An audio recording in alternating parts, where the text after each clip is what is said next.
from America's Test Kitchen Quick Family Cookbook. I love this cookbook because it's got a lot of quick recipes. We're making Parmesan crusted chicken cutlets. I've got all my ingredients here.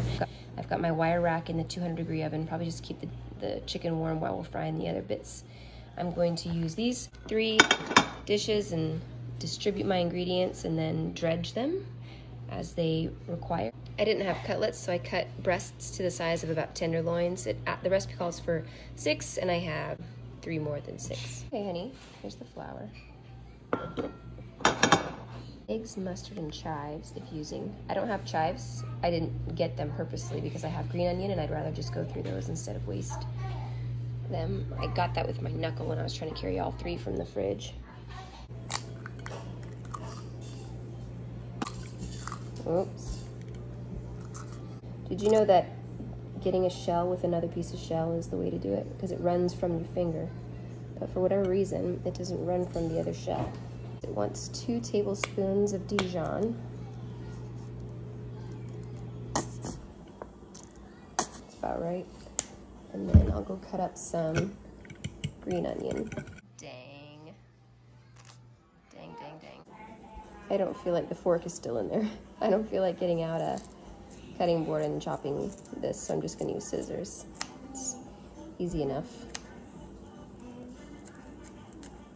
I saw this cheese grater on somebody else's What's for Dinner, and I'm gonna get it.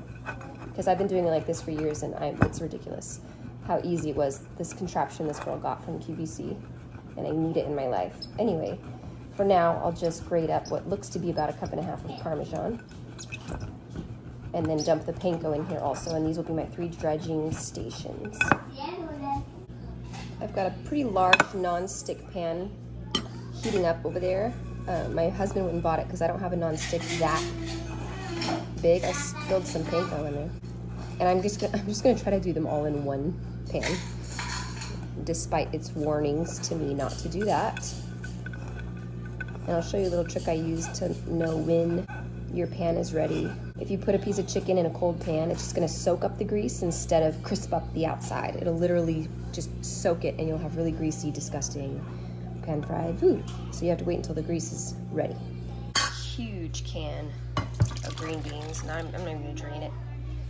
And then that's what's gonna be one of our sides. I'm just gonna put butter and garlic salt in there. Just gonna start getting that heated somewhere. I have mac and cheese because if you have small children and you're making something brand new, you need to have something on the side that you know they'll eat.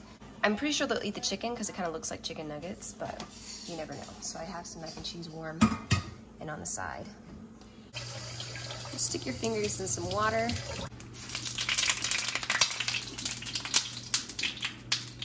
I could low-key even turn that down a little. Good grief. I would have roasted potatoes for them, but I can barely stand up right now, and I'm not gonna sit there and wash. I've got the flour. Wash a bunch of potatoes and cut them up and roast them. So I'm just gonna do green beans, and then I have this garlic bread stuff because they have mac and cheese anyway. Like, who are we trying to impress here? I really hope I don't have this oil too hot.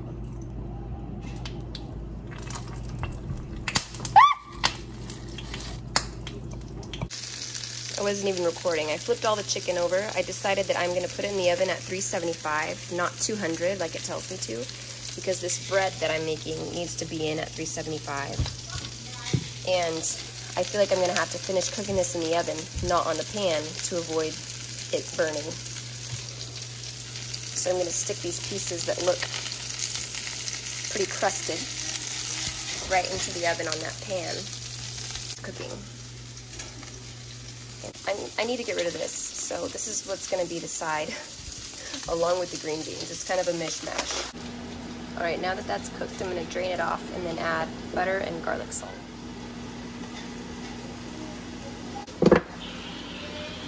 That looks about right. This looks so out of place. It would have been so much better with the roasted potatoes, but like I said, I can barely stand up. Yes, honey. The chicken looks really good though, so. And that's what's for dinner, except the kids have mac and cheese in addition to all of this.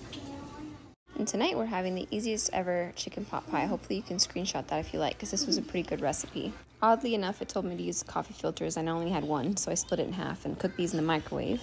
I've got this rotisserie chicken, the Parmesan cheese, the heavy cream, the chicken stock, some flour, and some seasonings, and I'm just going to combine it all into a pot. Here I'm dumping the chicken in, the Parmesan cheese, the cream, and then I use the same glass to do the water, and this is the bouillon. I didn't make it separately because I figured it's all going in the same pot anyway, so I didn't make the broth separately. Here goes the flour and the seasonings, and then I'm just gonna mix that all together. My husband likes a lot of meat, so I took some of the leftover meat from yesterday, the Parmesan crusted chicken, and I took off the crust, and then I just added the chicken to this pot. In doing that, though, I wish that I added more of the sauce. There's the frozen vegetables.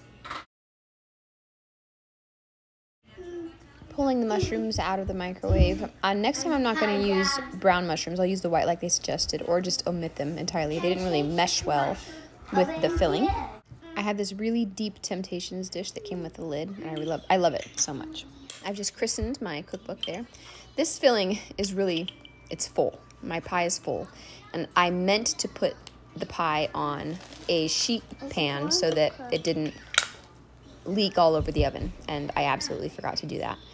So I'm just gonna unroll some Pillsbury pre-made pie crust. I'm gonna fold under the edges and just do that all the way around and make a nice crust. This tastes all right. I like Pillsbury just fine. I'm gonna cut about 3 slits. I got these knives ages ago and I never used them because they're colored, and I feel like the colored is just gonna, here I am showing, the colored knives are just gonna chip all over my food. I'm showing you the mess I made. The whole kitchen was just smoking because I forgot to put it on a pan. But that pot pie was really good for as easy as it was.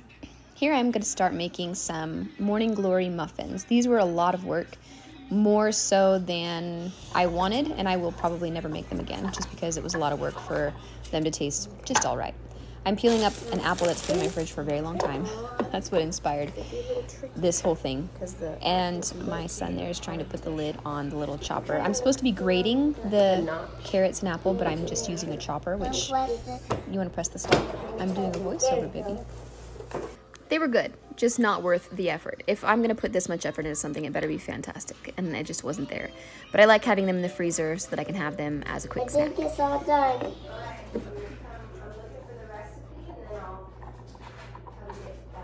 Lift that blade out gently if you like to. And then you can tap the excess off to get that off. Perfect. And then There's just another piece. Very careful. Nice, good job. And then I think we're gonna do the carrots. Let me see, it says 1.5 cups of shredded carrots. Okay. So then, Oh, there's a star. yeah, Why is there a star on it? just to decorate, I thought it would look nice. I like it. So I chopped up the carrots the same way, and then I tared my scale to weigh out some pineapple because I didn't get what I ordered at Walmart. I was supposed to get crushed pineapple, but they gave me tidbits, and they didn't even give me the Dole brand. They gave me the Great Value brand of the wrong thing. So I have to weigh it out, and then I'll crush these up too. I'm spooning it because I'm trying to imagine the moisture level of the crushed, because as you know, the crushed pineapple has a lot of juice also. And I'm just gonna save the rest for pizza. We put this on the DiGiorno pizza sometimes. So here I've got all my other ingredients, my vanilla, eggs, my sugars, and the process in which it tells you, my son is over there cooking in his own little world. The process that it tells you to do these things, it was very confusing to me. I read this like 4 times. I wrote this recipe when I still lived in San Diego when I was in Navy. So I wrote it, I kind of summarized, and I understood pretty much what I was supposed to do, but it was still a bit confusing. So I'm supposed to be able to get a cup of juice out of these really old apples and carrots, and I was very skeptical about that. And I was supposed to come up with a whole cup worth of juice and then reduce it down to a 1/4 cup. So I have my toasted walnuts. When I made a home chef meal. It told me to add oil when I was toasting my walnuts, but walnuts give off their own oil, as I've learned since then, and it was just a really bad idea. Anyway, I reflect on that every time I toast nuts. So I'm just chopping up the coconut and walnuts a bit more in that chopper. I liked having that one tool for the entire thing. That made it easier for the dishes. And I found an old piece of cheesecloth. I'm gonna just try to gather this up and squeeze out a cup worth of juice. But I am so sick in this video at this point. I was weak. You ever, you know, when you're sick, you're just weak. And so for me to try to squeeze that out, it was pretty challenging, but we got her done. I think I got a little more than 3/4 cup, not quite a cup of juice. So I was pleased with that. And here we are dumping it into a pan. We're gonna reduce it and add the butter. Spraying this muffin tin down with some Pam. I've got all my other ingredients here, and it told me to add them in a particular order, but I didn't. I started to just not follow any of that. When I crack eggs one-handed, it's easy for me to do it on a flat surface. I find I get more shells if I crack it on the edge of the bowl. Are you an edge cracker, or are you a flat surface cracker? Flat surface cracker, what am I even talking about? Who even measures vanilla extract anyway? Here's the reduced juice. I could smell that it was pretty reduced at that point, so I added the butter, and then I just came over here and started adding it all to the bowl, just dumping it all in and mixing it around.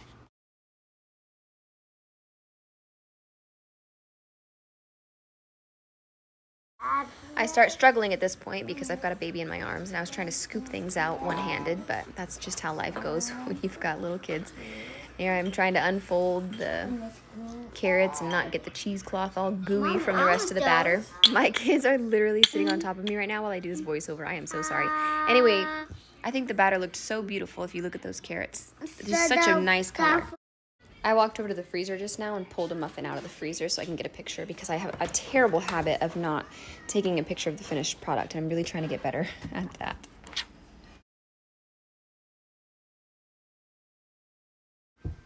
The very last meal is a bacon cheeseburger pasta bake. Hopefully you can screenshot this. If I'm not mistaken, this is the one my husband really liked, but he didn't eat it the night I made dinner. He had it for lunch. I have a bunch of pasta in the freezer. So he said whatever pasta was in the freezer, I loved it. And I was like, oh, there's a ton of pasta in the freezer. I'm not sure what he had. Anyway, I love that I just add the raw noodles and the raw meat to this instead of having to boil the noodles first and brown the meat first. That made it really easy. I appreciated that.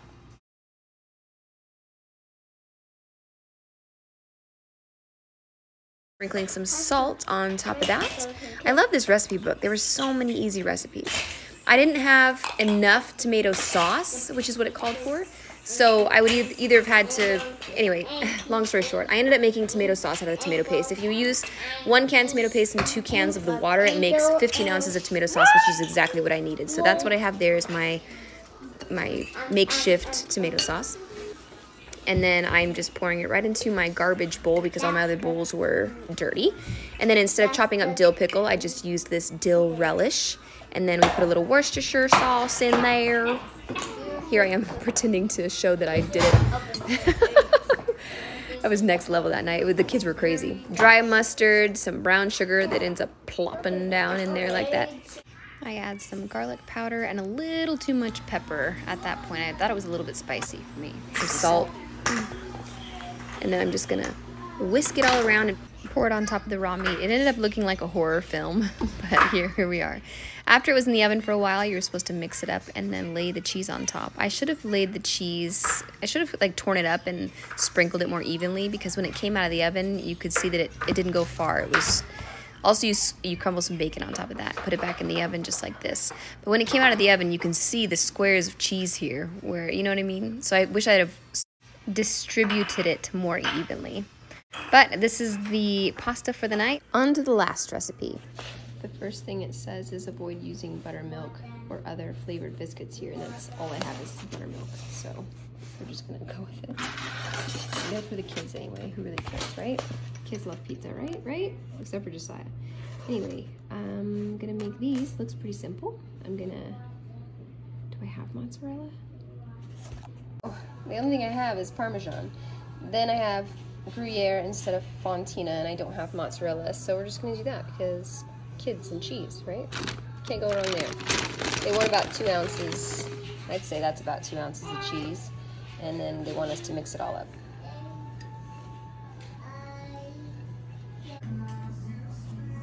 And then they want me to press it into a 5-inch round. And some cheese. Okay, hang on. Instead of their recommended pizza sauce, I have store-bought. And I'm not gonna put sauce on one of the 4 because my oldest doesn't like tomato sauce. And do something like that. You can add meat to these, obviously, but plenty of protein right here in the cheese. The Lone Ranger here.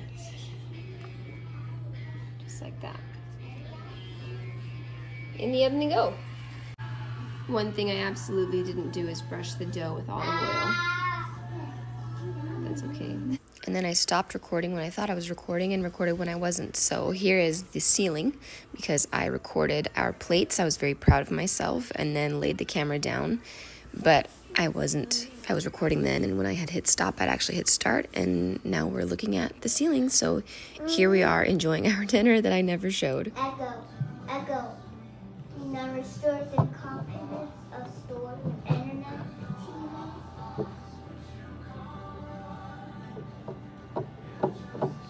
Internet TV. And all of these recipes, except for those Morning Glory muffins, although those are still America's Test Kitchen, are from this Test Kitchen Quick Family Cookbook. And you'll see a lot more recipes from this, I'm thinking, because all of these recipes that I tried in this video, all, as if there were a lot, there were like 4. They were really good and very easy. So I'm gonna be digging up some more recipes from this cookbook for sure. I got mine, it's like a preprint version. It says not for resale, and it's got like edited. I got it off of thrift books. I don't think it was supposed to be sold to me, but it was pretty expensive on other sites, and so when I found it on thrift books, I picked it up. So mine is in black and white, and it has things like the placard in between recipes. It says, place photo here, instead of having a photo there. So I was pretty amused by that. Anyhow, the recipe is the same, so I assume, and I'm loving this cookbook. Highly recommend.